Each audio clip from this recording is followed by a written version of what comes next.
I think it was something that you want to handle the right way, because it is shocking. And particularly for the families, you want them to be able to hear it in the right way, and for the kids to hear it the right way. So to the extent possible, you want to limit all of the outside noise. And so, to be honest with you, I think when it's not done the right way, it's probably one of our biggest failings from a front office standpoint. And in terms of Griffin on the floor with the Pistons for this stretch run, to me, this is a bigger picture move for the Pistons moving forward. But there is the matter of trying to make the playoffs this spring. How does he impact that?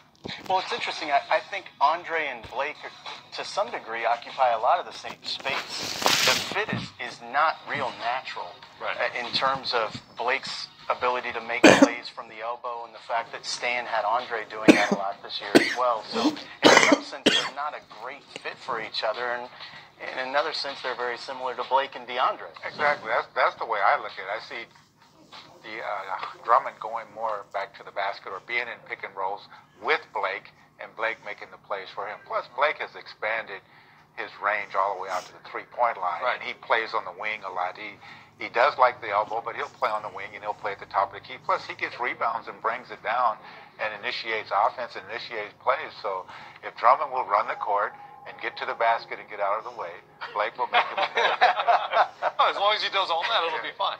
Griffin is taking a career high in terms of threes, nearly 6 a game.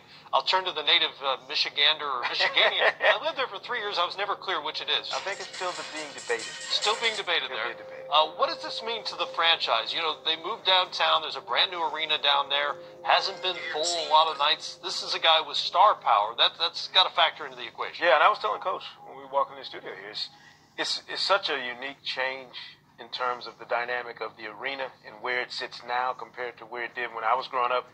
You got used to going a certain way across the state to see the Pistons. You never went through the city.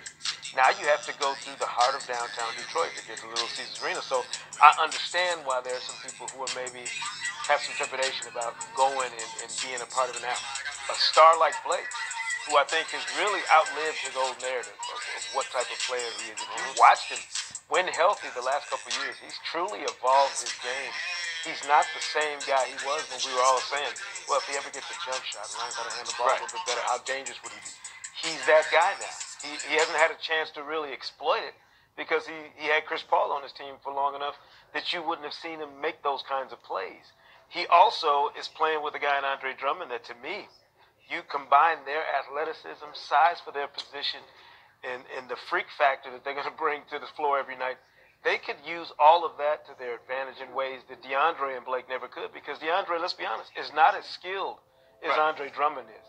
Off the dribble, not necessarily, as a rebounder. He's a different kind of leaper, obviously, DeAndre Jordan, but Andre Drummond is a behemoth and a monster around the basket. If he wants easy buckets and wants to play some high-low with Blake Griffin, to me, this is your opportunity to experiment with that and still try and get into the playoffs and build for that, the empire he's talking about? An empire. Little empire building could go on these next 30-plus games.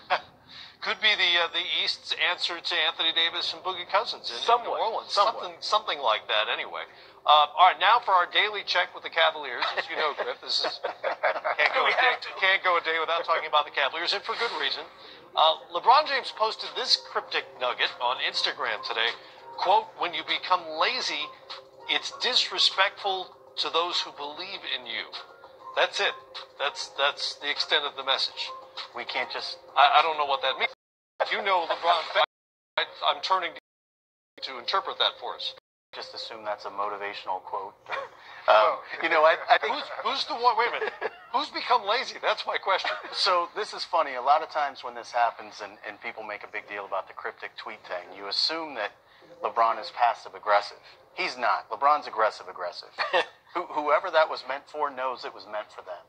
So I always find it fascinating when people talk about these things being cryptic, because the reality is cryptic to the rest of us. Target knows exactly what was meant. Sure. And in previous years, I know at times Bronny, his son, has been one of the targets, and people thought that it had to be something like that. So I think LeBron likes having fun with that a little bit as well. But obviously, it's not an encouraging sign that he's in that space mentally. Right? Absolutely. Well, it could be anybody on the planet. We just don't know because he's not sharing it with us. How much changes now here, Coach, in terms of what the Cavaliers are looking at. Let's assume, for the sake of argument, they can't make a big splashy deal and bring somebody in between now and the deadline. Kevin Love, how big of a void? It's going to be a huge void because Kevin's rebounding and his ability to make threes and post up is going to be huge. But I think when you have a great in the game, he's going to make an adjustment. And it's time now for Isaiah Thomas to really shine.